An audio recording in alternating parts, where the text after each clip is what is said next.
રાજકોટમાં ગરમીથી લૂ લાગવાના કારણે વધુ 2 લોકોના મોત. કાલાવડ રોડ પાસે મૃત અવસ્થામાં વૃદ્ધ મળ્યા. પોસ્ટમોર્ટમ રિપોર્ટમાં લૂ લાગવાના કારણે મોત થયાનું સામે આવ્યું. રામવન પાછળથી પણ મળી આવ્યો અજાણ્યા વ્યક્તિનો મૃતદેહ. પ્રાથમિક તપાસમાં લૂ લાગવાના કારણે મૃત્યુ થયાનું ખુલ્યું.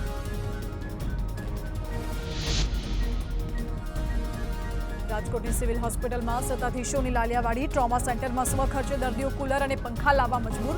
ટ્રોમા સેન્ટરના 5મા માળે દર્દીઓ ગરમીથી ત્રસ્ત. બારી પર પડદા ન હોવાથી દર્દીઓ ભીષણ ગરમીમાં શેકાયા. અસહ્ય ઉકળાટ અને ગરમી સામે સિવિલ હોસ્પિટલનું તંત્ર નિષ્ફળ ગયું હોવાના દ્રશ્યો.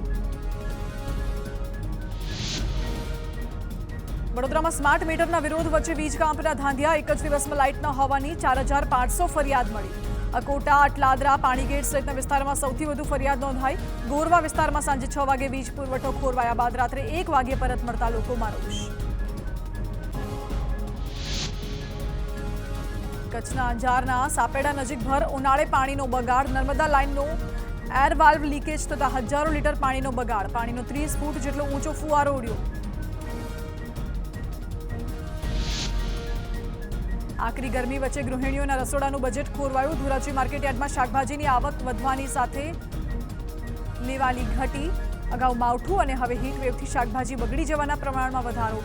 વધુ તાપમાનમાં શાકભાજી બગડી જતા વેપારીઓ પણ મૂંઝવણમાં મુકાયા.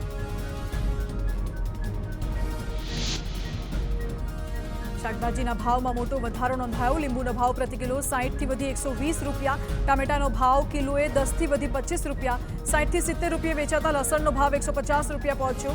લીલા મરચાના ભાવ પણ 15 રૂપિયા પ્રતિ કિલોથી વધીને 40 રૂપિયા થયા. વાવાઝોડાને લઈ હવામાન નિષ્ણાંત પરેશ ગોસ્વામીનું અનુમાન. પશ્ચિમ બંગાળ અથવા બાંગ્લાદેશમાં ત્રાટકી શકે છે વાવાઝોડું. હાલ બંગાળની ખાડીમાં ડિપ્રેશનમાં ફેરવાયું છે લો પ્રેશર. રેમલ નામનું વાવાઝોડું નજીક આવવાની સાથે બની રહ્યું છે મજબૂત.